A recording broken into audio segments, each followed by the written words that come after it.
વિદ્યાર્થી મિત્રો, ગયા તાસની અંદર આપણે શ્રેણિકમાં જોવા મળતી પ્રાથમિક ક્રિયાઓ વિશે વાત કરેલી. અત્યારે આપણે એનો ઉપયોગ કરીશું. તો 3.4 સ્વાધ્યાયનો પહેલો દાખલો છે કે તમારે વ્યસ્ત શ્રેણિક અસ્તિત્વ ધરાવતો હોય તો મેળવવાનો છે. એમાં પહેલો દાખલો લઈએ છીએ. એક શ્રેણિક આપેલો છે 1 -1 2 અને 3. હું આ શ્રેણિકને A કહું છું. તો શ્રેણિક A બરાબર આપણને આપેલો શ્રેણિક છે 1 -1 2 અને 3. જેમ મેં ગઈ વખત વાત કરેલી, આપણે શું લેવાનું તો કે A = IA. બરાબર. તો એ શ્રેણિક તો આપણને આપેલો છે એટલે એ મેટ્રિક્સ અહીં એમ નામ મૂકી દઈએ કે ભાઈ 1 -1 2 અને 3. I શ્રેણિક એકમ શ્રેણિક છે એટલે 1 0 0 1 એનું ગુણ્યા A. બોલો, ખબર પડી? A = IA લઈશું એટલે આપણે આટલું કામ થઈ જશે. હવે અહીંયા આગળ આ શ્રેણિકની અંદર જે પ્રાથમિક પ્રક્રિયાઓ કરીએ જેથી કરીને આ એનું સ્વરૂપ I બને, એવી જ રીતની પ્રક્રિયા આ બાજુ કરવાની. સૌથી પહેલાં હું વિચારું છું કે આ પહેલી હાર છે એને -2 વડે ગુણીને બીજી હારમાં ઉમેરું છું. તો શું કરું છું? પહેલી હારને -2 વડે ગુણું છું. -2 મલ્ટીપ્લાઈડ ફર્સ્ટ રો. પહેલી હારને -2 વડે ગુણ્યા અને એને ઉમેર્યા બીજી હારમાં. બરાબર છે? એટલે કે પહેલી હારને -2 વડે ગુણીને બીજી હારમાં ઉમેર્યા એટલે આ પ્રકારની ક્રિયા થઈ. તમે આના આ રીતે પણ લખી શકો છો કે ભાઈ પહેલી હારને -2 વડે ગુણી બીજી હારમાં ઉમેરતા. આમ લખશો તોય ચાલશે. બરાબર. પહેલી હારને -2 વડે ગુણી બીજી હારમાં ઉમેરતા આ રીતે લખશો તોય વાંધો નહીં આવે. ચલો તો આપણે ઉમેરીએ. તો અહીંયા આગળ જો પહેલી હારને -2 વડે ગુણવાના છે એટલે પહેલી હારમાં તો કોઈ ફેર પડશે નહીં. હવે આને -2 વડે ગુણીને આમાં ઉમેરીએ તો શું થઈ જાય? 0. 1 ગુણ્યા -2 એટલે -2 થાય ને 2 વત્તા છે એટલે 0 થશે. આને -2 વડે ગુણું તો +2 થઈ જાય ને 2 + 3 5 થાય. તો આ બાજુ પણ એવું જ કરવાનું. પહેલી હારને -2 વડે ગુણી અને બીજી હારમાં ઉમેરવાની. તો 1ને -2 વડે ગુણું તો -2 અને 0માં ઉમેરું તો -2. 0ને ગમે એટલા વડે ગુણીએ તો કોઈ ફેર પડતો નથી એટલે 1 ને 1 જ થશે. એને ગુણ્યા A. હવે શું કરું છું? અહીંયા આગળ જે બીજી હાર છે એને 1/5 વડે ગુણું છું. બીજી હારને કેટલા વડે ગુણ્યા છે તો 1/5 ગુણ્યા R2. એટલે આ બીજી હારને 1/5 વડે ગુણીએ તો શું થશે તો કે 1 -1 0 ને 5 વડે ભાગીએ તો 0 અને આને 5 વડે ભાગું તો 1. તો એ પ્રમાણે અહીંયા પણ થઈ જશે. આ 1 0 એમને એમ રહેશે. આને 5 વડે ભાગું તો -2/5. આને 5 વડે ભાગું તો 1/5. એને ગુણ્યા A એમને. હવે અહીંયા આગળ I બનાવવા માટે આપણને અહીંયા આગળ આ -1 છે એનું 0 કરવું છે. તો હવે આપણે શું કરીએ છીએ તો બીજી હાર લઈએ છીએ, એને 1 વડે ગુણીએ છીએ અને પછી પહેલી હારમાં ઉમેરી દઈએ છીએ. તો જુઓ શું થશે તો ભાઈ બીજી હાર જે છે એને 1 વડે ગુણીને પહેલી હારમાં ઉમેરીએ તો 0 ને 1 વડે ગુણીને 1 જ રહેશે. આ 1 ને 1 વડે ગુણીને અહીં ઉમેરીએ તો આ 0 થઈ જશે. આ તો આમ નામ છે જ. તો અહીંયા પણ એવું જ કરવાનું થશે. બીજી હારને 1 વડે ગુણીને પહેલી હારમાં ઉમેરવાના. તો 1 -2/5 0 + 1/5 અને -2/5 અને 1/5 એમના એમ એને ગુણ્યા A. તો આ થઈ ગયો આપણો I. તો 5 × 5, 5માંથી 2 જાય તો 3, 3/5 1/5 -2/5 અને 1/5 ગુણ્યા A. હવે અહીંયા આગળ છે આપણે ભણ્યા કે જે બે શ્રેણિકનો ગુણાકાર I થતો હોય એ બંને એકબીજાના વ્યસ્ત કહેવાય. તો આ જે છે આપણો A ઇન્વર્સ થયો,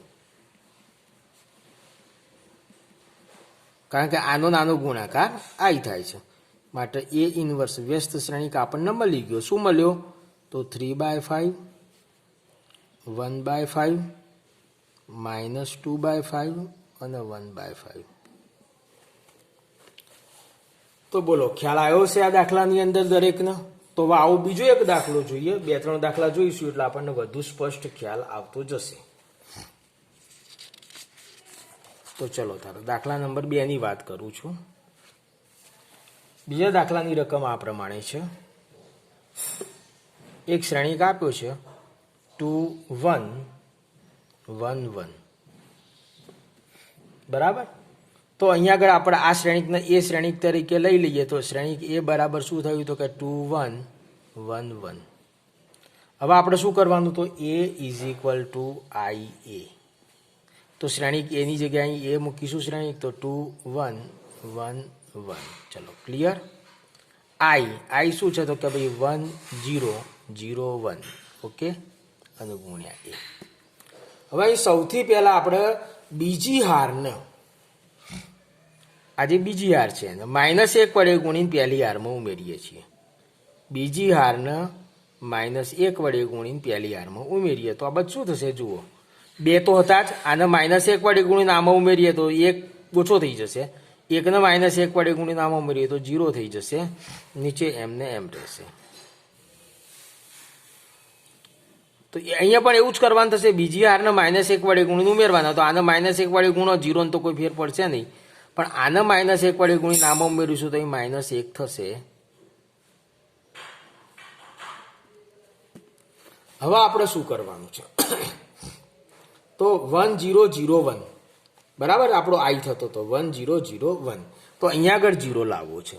તો આપણે આ સ્તંભ જે બીજો છે, જે બીજો સ્તંભ છે એને આપણે -1 વડે ગુણીને આમાં ઉમેરીએ. બીજા સ્તંભને -1 વડે ગુણીને આમાં ઉમેરીએ તો આપણે અહીંયા આગળ જોઈએ તો શું થઈ જશે જુઓ, તો 1 ઓછા 0 એટલે અહીં તો 1 નું 1 જ રહેશે.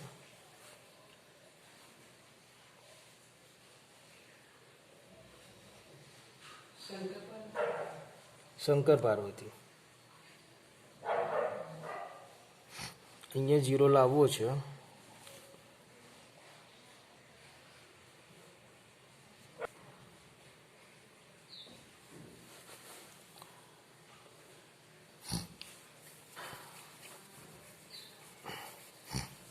તો આ હતો દાખલા નંબર 2. હવે આપણે દાખલા નંબર 3 વિશે વાત કરવી છે.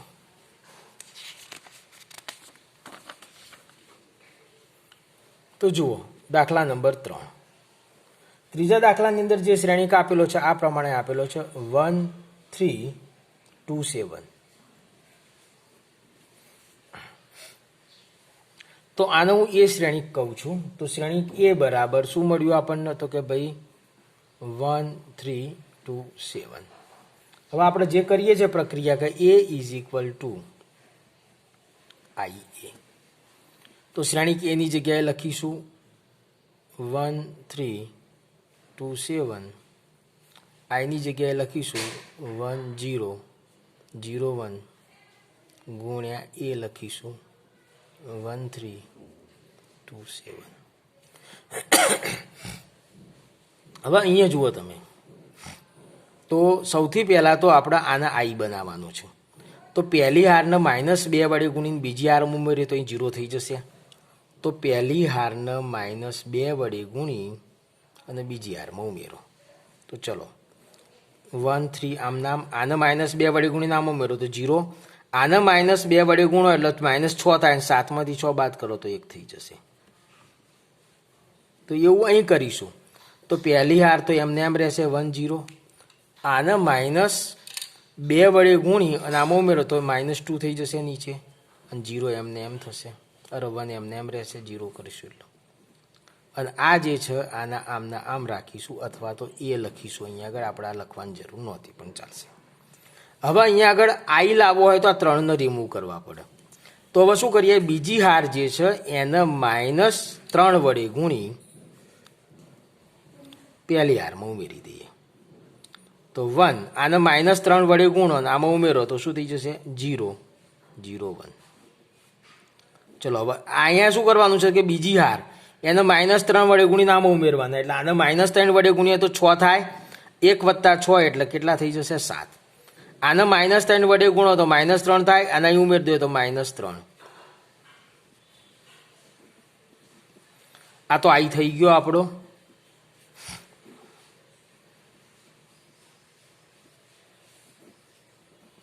એટલે આઈ બરાબર આપણે શું કહેતા હતા તો કે ભાઈ એ ઇન્વર્સ ઇન્ટુ એ, માટે એ ઇન્વર્સ ઇઝ ઇક્વલ ટુ શું મળ્યું આપણને તો કે 7 -3 -2 ને 1. બીજો એક આવો દાખલો લઈએ છીએ. આજે અત્યારે આ લેક્ચરની અંદર 2x2 ના મેટ્રિક્સ વિશે વાત કરીશું અને આના પછીના લેક્ચરમાં 3x3 ના મેટ્રિક્સ વિશે વાત કરીશું. તો અહીંયા આગળ જુઓ, હવે તમારે એક જ વસ્તુનું ધ્યાન રાખવાનું, જે બી પ્રાથમિક પ્રક્રિયા કરો, હારની કરો તો ફક્ત હારની જ કરવાની, સ્તંભની કરો તો ફક્ત સ્તંભની જ કરવાની, હાર અને સ્તંભ મિક્સ નહીં કરવાનું. બરાબર છે?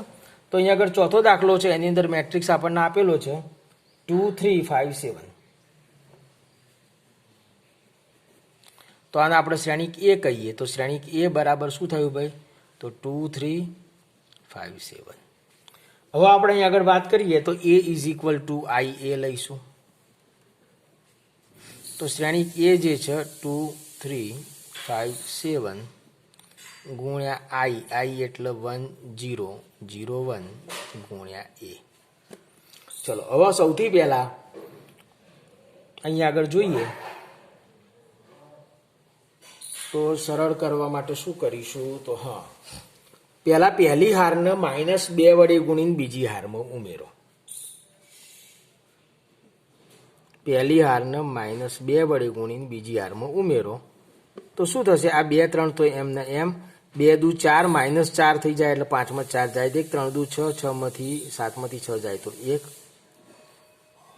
હવે અહીંયા આગળ પહેલી હાર તો એમને એમ રહેશે, પણ પહેલી હારને -2 વડે ગુણીએ તો -2 એકા -2 અને 0 ને ગમે એટલા વડે ગુણો તો કોઈ ફેર ના પડે, એટલે એ તો એમને એમ રહેશે. હવે અહીં આગળ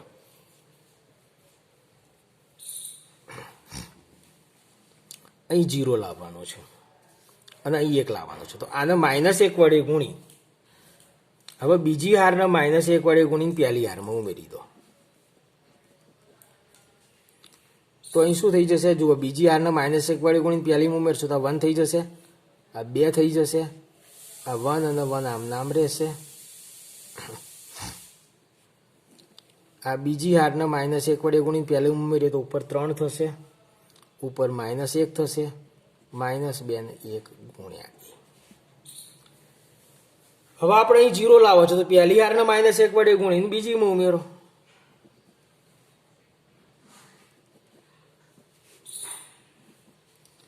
તો 1 2 એમને એમ, આને -1 વડે ગુણીને ઉમેરીએ તો 0, આને -1 વડે ગુણીને અહીં ઉમેરીએ તો -1. તો જો આને માઇનસ વડે ગુણીને ઉમેરીએ તો નીચે શું થઈ જશે? -5. આને માઇનસ વડે ગુણીને ઉમેરીએ તો 2 અને ઉપર એમને એમ જ રહેશે 3 ને -1. એટલે હવે અહીં 0 1 મળ્યો. હવે આપણે અહીંયા આગળ શું કરવાનું છે? તો જુઓ, તમારે અહીંયા આગળ આપણે 0 લાવવો છે. બરાબર? તો આને 2 વડે ગુણીને આમાં ઉમેરી દઈશું.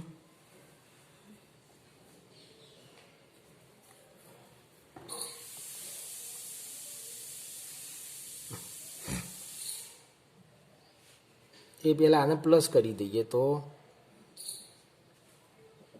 બીજી રોને -1 વડે ગુણતા તો 1 2 0 1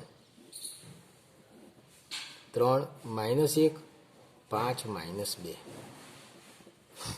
હવે આને અહીંયા આગળથી અહીં કરવાનું છે. તો અહીં 1 0 0 1 લાવવું છે તો -2 વડે ગુણો આને અહીં ઉમેરી દો, એટલે રો બીજી -2 વડે ગુણીને પહેલીમાં ઉમેરી દો. તો શું થશે? તો 1 અને -2 વડે 0 0 1. ચલો, આને -2 વડે ઉમેરીએ તો 3 -2 એટલે 10 10 એટલે -7 થઈ જશે. અહીંયા આને -2 વડે ગુણો તો 4 4 માંથી 1 જાય તો 3. તો આ થઈ ગયો આપણો આઈ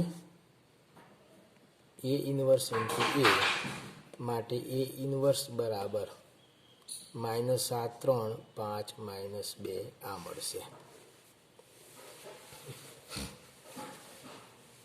તો આ પ્રમાણે તમે કરી શકશો. તો ચલો, આજે આટલા દાખલા જોયા છે. બંને વિડીયો જોઈ આ દાખલા ફરીથી લખવાના, ગણવાના. બરાબર? સાથે સાથે હોમવર્કની અંદર કેટલાક દાખલા હું તમને આપું છું, પ્રયત્ન કરજો. નહીં તો હું એના ગણેલા દાખલા તમને વોટ્સએપ કરીશ, તમે જોજો અને સમજજો અને કરવાનો પ્રયત્ન કરજો. દાખલા હોમવર્કના લખું છું. 2 1 7 4 આપણે આ બધા કરવાના છે તમારે. બીજો છે 2 5 1 3. ત્રીજો દાખલો છે 3 1 5 2. ચોથો દાખલો છે 4 5 3 4. પાંચમો દાખલો છે 3 10 2 7. આટલા દાખલા હોમવર્કમાં જાતે કરવાના અને વોટ્સએપ કરવાના રહેશે. બરાબર? ના ફાવે હું ફરી કરાવીશ, એની કોઈ ના નથી. આવતા તાસની અંદર આપણે 3x3 એટલે કે 3 હાર અને ત્રણ સ્તંભવાળા શ્રેણિકનું આ પ્રમાણે હાર પ્રક્ષાપન પદ્ધતિથી વ્યસ્ત શ્રેણિક શોધવાનું જોઈશું અને બીજા કેટલાક દાખલાઓની ચર્ચા કરીશું. તો આટલો વિડીયો રાખીએ છીએ, આગળ પછી વાત કરીશું.